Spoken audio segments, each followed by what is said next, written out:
Hello everyone, my name is Holden Hardman. Thank you so much for joining me again for another video. The My Friend Watches crew has taken a couple weeks off because a few of us have been sick and we wanted to make sure that with COVID ramping up that we were all safe and okay. So if you were expecting us to watch the Wolverine or Logan today, I'm sorry to disappoint you, but come next week we should be back at it and releasing those videos. So I'm sorry if it's taken us some time to finish the Wolverine and Logan, but this time apart has allowed me to recollect one of my favorite movies of all time, Speed Racer. I've praised this movie often in solidarity. For years, I've retained that it was ahead of its time and never got the recognition that it deserves. As the years have gone by, it does seem as though there has been a paradigm shift online towards this movie. Reviews have started to challenge the original critiques, and recently Corridor Digital, one of my favorite channels to watch, did a VFX review about the movie and had many positive things to say, not only about the effects, but about the story itself. It's storytelling and visuals together better than almost any other film has achieved. If somebody watches this sequence and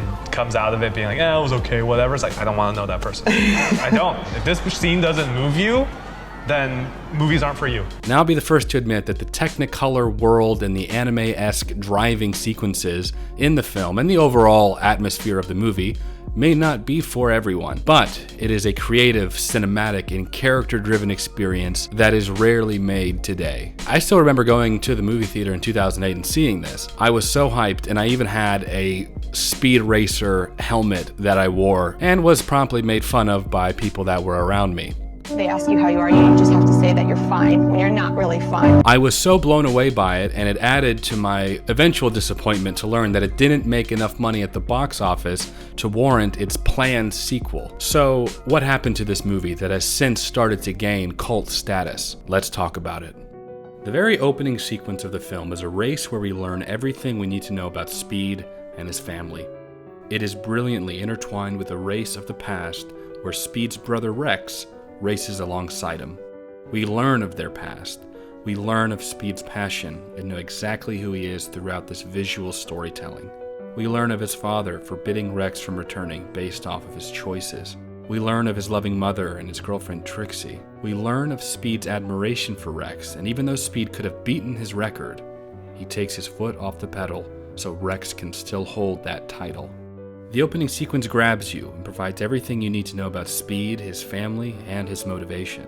Then they introduce Royalton, I would argue one of the most compelling villains ever put to screen. His charming, relatable demeanor in front, only to be removed to show a disgusting, heartless man with a thirst for control, power, and profit secretly creeping behind. He is played by Roger Allam, who is also in the Wachowskis' V for Vendetta. He is a fantastic villain who can recite long, intimidating dialogue with gusto and force. But no matter how well you drive, you won't win, you won't place. I guarantee you right now, you won't even finish the race. But what gets me most about Speed Racer, the one thing it can boast over what many movies yesterday and today can't, it has some damn heart to it. It was a passion project, and man does it bleed through. The problem that Speed Racer faced initially was in the marketing. It was marketed as a movie made by the people that brought you The Matrix. So people that went to see it were disappointed it wasn't as dark and adult as The Matrix, and the people that should have seen it, kids and families, didn't even bother. At its core, Speed Racer is about family. When I think of Speed Racer, I think about 3 or 4 key scenes. One of those scenes is the contrast of Pop Racer and his reaction to his sons leaving the household. The first time, Pops is angry about his son going against his will and leaving. He tells him if he commits to walking out that door, to never come back. This is a choice. You're selling out, turning your back on everything we built here. I'm done arguing with you, Pops. Don't you turn your back on me. You can't tell me what to do. It's my life to live. If you walk out that door now, you better not ever come back. This interaction happens again with Speed years later, only this time, Pop's pride doesn't get the better of him. He tells Speed that no matter what choice he makes, this will always be his home, and he can come back whenever he needs to. Because I didn't lose Rex when he crashed. I lost him here. I let him think that a stupid motor company meant more to me than he did. You'll never know how much I regret that mistake. It's enough I'll never make it again. I understand that every child has to leave home, but I want you to know that door is always open. You can always come back, because I love you. This scene always gets me because Speed is given unconditional love and support, and the regret Pops had from banning his eldest son from returning. This was his second chance to get it right, and he does. Another scene I think about is the scene where Speed is at a particularly low point in the film and he talks with his mother. She tells him she doesn't understand the whole racing thing and why he's driven to it. While she doesn't understand his passion, she loves seeing his passion. When I watch you do some of the things you do, I feel like I'm watching someone paint or make music. I go to the races to watch you make art, and it's beautiful and inspiring and everything that art should be. There are times when I have to close my eyes, but then there are other times when you just take my breath away. Because I am so impossibly proud to be your mom. Speed Racer is a film that wrestles with internal struggles dealing with the stained reputation Rex Racer left on the family, battling to do the right thing regardless of the consequences and the odds, and battling to let go of the brother that Speed idolizes so much. Contrast that with the external struggles of a corrupt sport and a perfect villain.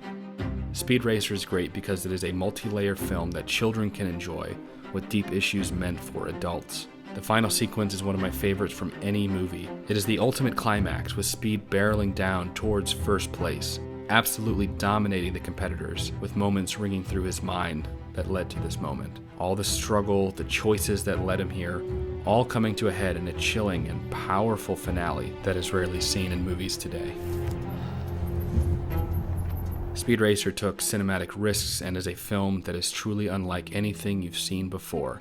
It's silly and sincere, absurd and passionate. It's fun and heartfelt. If it's been a while since you've seen Speed Racer, or if you've never seen it, it's time to give Speed Racer a chance.